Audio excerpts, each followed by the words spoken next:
Hi everyone, welcome back to my channel Chanda बहादुरीज वास्तु और ज्योतिष ज्ञान। आज की वीडियो में हम ग्रहों की दृष्टि के बारे में बात करेंगे। ठीक है, दृष्टि मीन्स देखना। ठीक है, कोई प्लैनेट अगर फर्स्ट हाउस में बैठा है तो अपनी सातवीं दृष्टि सेवेंथ हाउस पर डालेगा।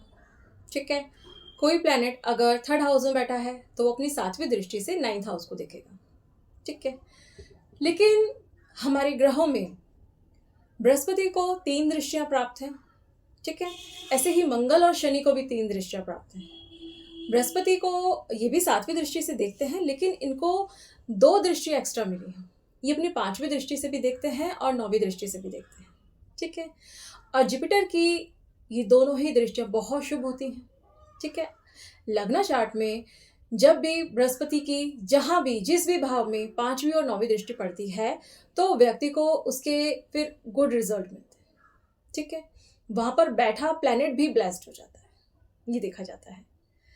और ऐसे ही मंगल को भी चौथी दृष्टि प्राप्त है, सातवीं दृष्टि प्राप्त है और 8वीं दृष्टि प्राप्त है। ठीक है, और मंगल की जो दृष्टि होती है, क्योंकि मंगल जो है सेनापति, करेज के कारक है मंगल, तो जहां भी दृष्टि पड़ती है तो उस भाव से जुड़ा आपको मेहनत करना पड़ेगा, आपको अपना साहस दिखाना पड़ेगा। ठीक है, ऐसा होता है। और सैटर्न को तीसरी दृष्टि प्राप्त है, सातवीं दृष्टि प्राप्त है और 10वीं दृष्टि प्राप्त है। ठीक है, सूर्य, चंद्रमा, बुध, शुक्र, ठीक है, ये सिर्फ सातवीं दृष्टि से देखते हैं। ठीक है, माना जाता है कि राहु की दृष्टियां हैं। ठीक है, क्योंकि वो हेड है। लेकिन कई बार जब हम चार्ट पे लगाते हैं, ठीक है, तो केतु की दृष्टि को भी माना जाता है कि राहु और केतु को भी 5वीं और 7वीं और 9वीं दृष्टि। फॉर एग्जाम्पल, कर्क लग्न में जुपिटर अगर बैठे हैं लग्न हाउस में तो वो अपनी उच्च की राशि में बैठे हैं। ठीक है, कर्क राशि जुपिटर की उच्च की राशि है, तो उनकी 5वीं दृष्टि 5th हाउस पर पड़ती है, 7वीं दृष्टि 7th हाउस पर और उनकी 9वीं दृष्टि 9th हाउस पर। ठीक है, तो उच्च के बृहस्पति बैठे हैं तो उनकी उच्च की शुभ दृष्टि उनके जिन जिन भावों पर पड़ रही है तो उससे जुड़ा उन्हें लाभ मिलता है। और अगर गुरु की दशा भी है, ठीक है, तो फिर ऐसे जातक को संतान लाभ हो सकता है। ठीक है, उनके वैवाहिक जीवन में भी उनको सभी सुख प्राप्त होंगे। ठीक है, भाग्य उनका साथ देगा क्योंकि 9वीं दृष्टि उनके भाग्य भाव पर पड़ रही है। तो इस तरह से गुरुदेव की स्पेशल दृष्टियों को देखा जाता है। ठीक है, ऐसे ही मंगल, मान लीजिए मंगल लग्न हाउस में बैठे हैं, ठीक है, किसी भी राशि में बैठे हैं, लेकिन वो 4th हाउस पर चौथी दृष्टि डालेंगे। मंगल की चौथी दृष्टि 4th हाउस पर पड़ रही है तो हो सकता है कि आपको भूमि भवन का लाभ हो। ठीक है, ये भी देखा जाता है। 7th हाउस पर दृष्टि पड़ रही है, वैसे तो मंगल का केंद्र हाउस में होना, ठीक है, फर्स्ट, 4th, 7th में, 8th में और 12th में होना कहीं ना कहीं कुंडली को मांगलिक बना देता है। ठीक है, अब मंगल की अगर इन भावों पर दृष्टि है तो फिर कहीं ना कहीं आपका नेचर फिर अग्रेसिव हो सकता है। ठीक है, 7th हाउस में अगर मंगल की दृष्टि पड़ रही है, चाहे उनकी चौथी दृष्टि पड़ रही है या उनकी 7वीं दृष्टि पड़ रही है, तो फिर आपकी मैरिड लाइफ में प्रॉब्लम देखी जा सकती है। ठीक है, क्योंकि मंगल को भी क्रूर ग्रह माना जाता है। ठीक है, और इनकी जो 8वीं दृष्टि होती है ये भी प्रॉब्लम देती है। ठीक है, क्योंकि वृश्चिक राशि है, 8th हाउस है। ठीक है, और मान लीजिए कई बार क्या होता है कि ग्रहों की उच्च दृष्टि का भी विशेष लाभ है, ऐसे ही ग्रहों की नीच दृष्टि का भी विशेष लाभ है। मंगल कर्क राशि में नीच के हो जाते हैं।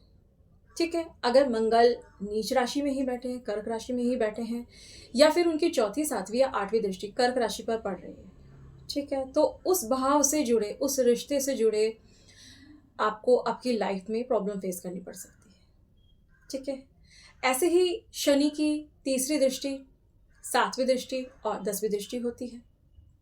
मान लीजिए सैटर्न आपके 12th हाउस में बैठे हैं, ठीक है, तो उनकी तीसरी दृष्टि आपके मनी हाउस पर पड़ती है, फैमिली हाउस पर पड़ती है। तो देखा जाता है कि कहीं ना कहीं फिर ऐसे जो जातक होते हैं ना, उनको वो कई बार अपनी फैमिली से अलग रहते हैं। ठीक है, तो ऐसे बच्चे सिंगल फैमिली में रहते हैं, ना कि जॉइंट फैमिली में। ठीक है, क्योंकि शनि की दृष्टि आ गई तो फैमिली हाउस पीड़ित हो गया शनि की दृष्टि से, और फाइनेंस में भी, सेविंग्स में भी प्रॉब्लम देखी जाती है। ठीक है, और एक और एग्जांपल लेते हैं। कर्क लग्न के चार्ट में सैटर्न जो है वो 8th लॉर्ड बनते हैं, 7th लॉर्ड बनते हैं और मोस्ट मैलेफिक होते हैं।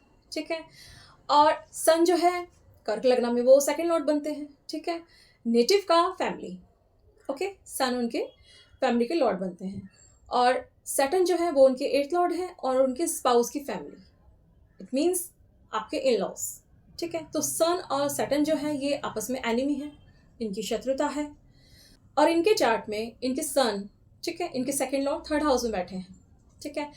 और इनके जो एट्थ लॉर्ड है सैटर्न, वो सिक्स हाउस में बैठे हैं। तो उनकी 10वीं दृष्टि थर्ड हाउस पे पड़ेगी जहाँ पे सन बैठे हैं। तो फिर ऐसे नेटिव की देखा जाता है कि इनकी फैमिली में इनकी स्पाउस और इनके इन लॉज की आपस में कभी नहीं बनती है, ठीक है। क्योंकि यहाँ पे सन और सैटर्न दोनों ही शत्रु हैं और शनि की दृष्टि कहीं ना कहीं रिश्तों को खराब भी करती है, ठीक है। मैलिफिक प्लैनेट है ना, ठीक है। तो इस तरह से ग्रहों की दृष्टि को देखा जाता है। आई होप ये वीडियो आपको पसंद आई होगी। अगर आप नए व्यूअर्स हैं तो प्लीज़ चैनल को सपोर्ट कीजिए, चैनल को सब्सक्राइब कीजिए, लाइक कीजिए, शेयर कीजिए। Thank you.